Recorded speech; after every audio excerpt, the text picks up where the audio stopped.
Hey guys, Christian Jones here, CEO of Tax Pro Marketer with my good buddy Noah Jenks.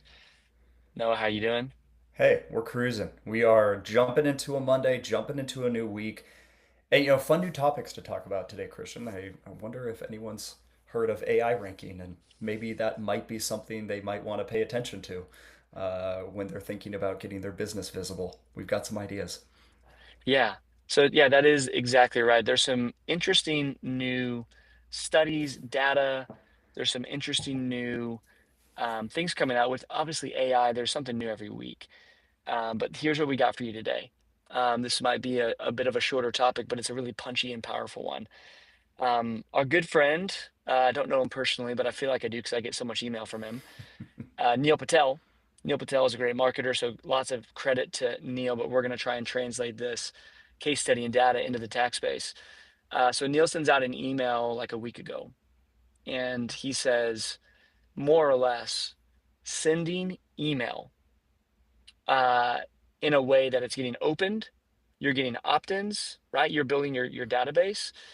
That actually has a potential to improve your rank on AI by 53%. Crazy. So that's the takeaway. That's the takeaway. The takeaway is email, when handled properly, can improve your rank on Google. And so here's what has to be true. What has to be true first is that you have to have um, AI mode or Google Personal Intelligence turned on, right? So if you have that setting turned on, Google Personal Intelligence, that AI mode is using signals from, excuse me, from your inbox and actually your Google Photos too, which is strange. It's a strange new world we're living in. And so here's how you used to be able to get ranked on Google. Getting ranked on Google in the past was a product of how your website was built, your reviews on Google Business Profile. It's a product of your other key profiles, Bing, Apple, Yelp, etc. Right? Like those are the traditional SEO factors, your blogs, your technical SEO, your backlinks, all of that jazz. What we're seeing now is that email is a visibility signal, and that's new. That's brand new. So, what if I told you that your lack of email to your audience is hindering your growth in ranking on Google and on the AI search platforms? It's kind of a Well, novel take. Yeah, Noah, what do well, you think? and even with that, Christian, I mean, most people when they think of email, they think, A, why are we sending email? Who does this? Nobody opens email anymore. And B, so what? Like I need to send a newsletter? But that's not what we're talking about. Like we know that, and again, not just like us as a firm, but kind of like industry standard, like email marketing standard. If you're just sending out like cheesy kind of cookie cutter newsletters once a month, those are going to maybe get a 15 to 20% open rate. Just statistics. Like they're not going to get read. You're going to get a lot of opt-outs because there's really no value to them. There's nothing that's really meant to build relationship. I mean, those are the think about the emails. I don't know if you have emails you read, Christian, on a weekly basis from I other do. companies, but it's like I do. I have, I'm into fitness and health, and those are things that traveling and like those are things that interest me. So I have different people. I read their emails every single week. I've got one guy. I don't subscribe, like I don't pay him for anything. He just writes really good email, and he always has really helpful tips. And what I love about it from a marketer's perspective is he's just providing value. He's not trying to Hmm. push anything. He's not trying to sell anything. Now, does he have his little pitch at the bottom of it? Yeah, sure, because he's running a business. Of course he does. But like the bulk of what his email is like, hey, here's this new study.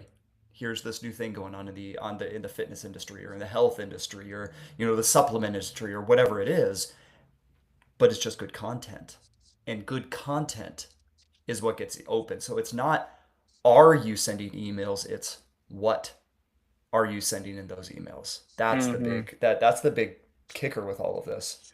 Yeah, and I mean I think you said it really well. At best, most of the time, an accountant, a CPA, a tax preparer, they're going to be sending out what would be called a newsletter. Like, here's some Mm-hmm. articles, maybe I've got some boilerplate copy. I'm throwing this out there. And that to me is not it. And so there's kind of two things we're talking about here, just to be clear. One thing is that sending email can influence search visibility, but the influence of that search visibility needs to be emails that are open and read and consumed. Your emails have to be worth reading for them to Mm-hmm. matter. So it's a strange, again, just to kind of tie this back to the big idea. If you send email, you can improve your rank on AI by 53%. But it's not just sending email, like Noah said, it's what are you sending? What's in that email? What's going out? And so now we talk about the quality. We talk about what is the goal of email if you're a CPA or an accountant. And this is where we might go down the rabbit trail just a little bit. In my experience, I've done this for 10 years working with CPAs, accountants, and tax preparers, talking about marketing. Hey, here's what we do. Can we help? Um, Almost everyone I've ever talked to, I'd say 85 to 90% of people are afraid of sending email on a regular basis. And the reason is they don't think that their clients will care or that their leads will care. Mm-hmm. And that could not be farther from the truth. That is just incorrect. It's a feeling, it's just an incorrect feeling because based on data, people really do want to hear from you. They absolutely want to hear from you. And that's something I tell people all the time when they're considering, why would I send emails so much? Like I just don't want to be a nuisance. I don't want to be in my people's inboxes. I don't want to annoy them. I don't want to spam them. Do they care? And the answer is data driven stats. Yes, they do care. Mm-hmm. People hate dealing with taxes. They're afraid of them. They want to make it go away. And it's a source of stress and fear. And so when an accountant that's really competent and good, or a CPA or a tax preparer that's really competent and good and trusted, when that person sends out an email, typically, although I know some accountants will roll their eyes and be like, I wish my clients responded this well during tax season, maybe not as much, but generally throughout the year, you're going to get your clients and leads' attention. You're going to, because this is an area of fear. This is an area of concern. This is an area of doubt. They want it to be done right. They want to be on, obviously even saving money. They want to apply good tax planning. And if you're writing content that breaks down in layman's terms some of the complicated ideas, concepts, or strategies, if you're staying in front of people with good content, it will be read. And you don't have to take my word for it. Let's go to the scoreboard here. Here is one email we just sent on 7/15, so just a few days ago. Are there education tax breaks after college? And the thing I want to show you, we can look at this email too, but the thing I want to show you is that out of a list of 1,500, 44% opened the email. Mm-hmm. 44% of people opened this email that the topic again was education tax breaks post college. Kind of a niche topic, right? And this person, this email I'm showing you from this individual has been emailing their client list for 9 years. 9 years, almost a decade with us, sending out content on a weekly basis, and they're getting 44% open rate. Let's try, I think I've got one more pulled up here. Here is one from June, new 2026 tax rules for charitable giving. Relevant topic. We're halfway through the year, starting to think about, obviously tax season's done, but it's the summertime and people that want to get dialed in, especially business owners, those that want to be Mm-hmm. proactive, this is stuff they'll care about. And yet again, 45% open rate out of a list of 1,500. And so what we're telling you is that one, people will open and read email when it's done properly. That's the first thing you need to hear. People really will open, read, and consume your emails if you're an accountant sending first person, valuable, informative content. That's step one. Step two is this can help you rank on Google and on Yeah. AI. If you have a lead that's opted into your site and they're following your content on email, you are 50% more likely to show up in their AI search. There's not many things you can do that improve your rank 50%. there's nothing you can do that would help you 50%, to be honest. Well, and this is pretty wild, Christian, because forever, and this is a lot of, how we've built out marketing, but forever it was always, hey, you got to get ranked and get visible. How do you do that? How you code your website, keywords, social media, SEO, and like that was always the world that this has lived in. And about, really over the last 12 months or so, this is all, I wouldn't say getting flipped on its head. It's just there's some new rules getting added to the game. Um, Hmm. there's just some new things getting brought into this, and this is one of the and from my perspective, this is one of the biggest advancements that we're seeing just in something that we're already doing extremely well, because for forever email marketing has not been about ranking, it's been about nurture. It's been about follow up. It's been about relationship, building trust, making sure your clients, we always say that they know, like, and trust you. That's Hmm. what email marketing does. But now it has this dualistic use Yes. that if you are writing good emails, you are going to build that trust factor with your clients. And when your clients trust you, they don't go anywhere. If you've tracked with us for any amount of time, you'll have heard us say a lot that the number one reason, like typically, that a client will leave your service is not because they hate you. It's not because you completely messed up their taxes and the IRS is pounding down your door. Like that's not it. It's because of what we call perceived indifference. They don't hear from you. Hmm.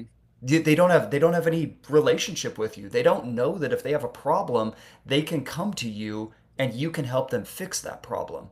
But the way you combat perceived indifference is you stay in front of your audience, not once a month with a newsletter that gets a 15% open rate.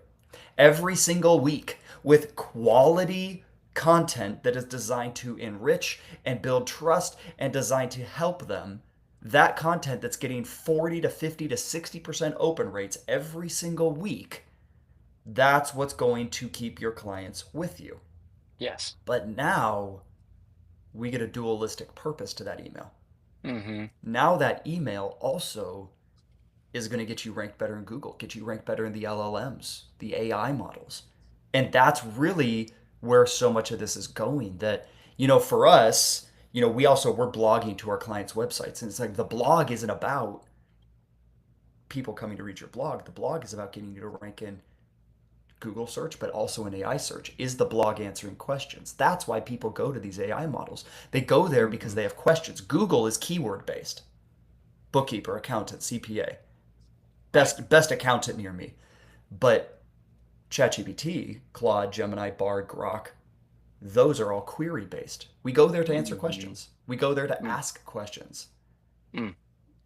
But this is actually going to help. It's a pretty unbelievable, advancement in all of these different tools we already have in our tool belt to help our clients. It's a pretty incredible one where it's like, hey, cool, we're already crushing that. We're already doing this really well. Now it's just gonna like just add, dump a little more gasoline on the fire for Yes. the awesome clients we get to work with and the firms we get to serve. And this is the gold rush of AI because it's Oh yeah. changing so fast. Like, it's an opportunity that those that kind of see these early signals of how you can adapt to show up and rank. I know that for myself and for many people, the way that they interact with their phones, with their computers, with search has changed overnight. And Mm-hmm. so, if your goal is to grow your accounting firm, your bookkeeping, your CPA, your tax firm, if that is your goal, which not everyone's goal, which is okay. But if you're looking for better clients, better fit clients, if you're looking for new clients, then obviously ranking on AI is just something you're going to have to contend with. You're going to have Mm-hmm. to think about. You're going to have to like address. And what we're saying here today is that, surprise, your email game is now a part of the visibility signals. And so that visibility signal of high quality, good email that gets open, yeah, that's what we've got in spades as a company. We do that weekly for our clients. And it's not only going to be good from the email side, as Noah is saying, it's going to be good for lead gen, Mm-hmm. email for new lead gen. It's fascinating, fascinating. Or for like, again, if you start to get in front of a lead on your site, they opt in, and now you're showing up higher because you're also emailing them. That Yeah. trust, that brand awareness, that like you're down in the middle part of the sales funnel now, and they're seeing you over and over again as they're exploring this. It just is another element that any business that's looking to grow should not neglect. But 100%. that's the part right there, Christian, you said is it's another element. And I think what I don't want people to take away from what we're saying right now is, oh, cool, I start sending emails and I'm going to rank everywhere. No. Okay, so you still have to hold this with the understanding that good marketing, well-built marketing is an ecosystem. Hmm. And so ranking in AI, ranking in the LLMs, ranking in large language models, I don't know if we said that. That's AI. Yes. Okay. Ranking in Google, all of that stuff is predicated on your ecosystem being built out correct. Do you have a code? Do you have a website that's coded right with active content, with active blogging, with a good FAQ that's answering questions to get you ranked higher? What about your SEO? What about your GEO, generative engine optimization? What about your Google reviews and your reputation? What about, okay, it's all of these things. And now social media plays in, or I'm sorry, email, sorry, email plays into this, but it plays into the healthy strategy of a good marketing system. You're not going to take a Hmm. basketball team and just put Steph Curry on the court and expect that he's going to dominate the game. Obviously, Hmm. that's not going to work. He is a phenomenal player, one of the best to ever play the game, but he is also part of his team. And Hmm. his team and him and his team all work to do this. And so don't just go deploy email. Don't do that. That's not gonna do the thing you think it might do. But when email written correctly is part of a healthy online, well managed, correctly built marketing ecosystem, then it has the potential to do exactly what we're talking about. Really boost your ranking, really boost your visibility. I love it. I'm all about it. Noah, let's leave it there for today. Just a quick Yeah. little bite-sized topic for people to digest. Send email, improve your rank on AI. It's a new concept, something we'll talk more about in the future. And it's encouraging because, I mean, for our clients that are already with us, this is only going to be an asset for them. And for those that are looking to Mm-hmm. grow, here's another element, another factor to throw in. But thanks, Noah, for hopping in for a few minutes. Guys, thanks for joining. Yeah. And until next time, we'll see you later. Thanks, Christian. See ya.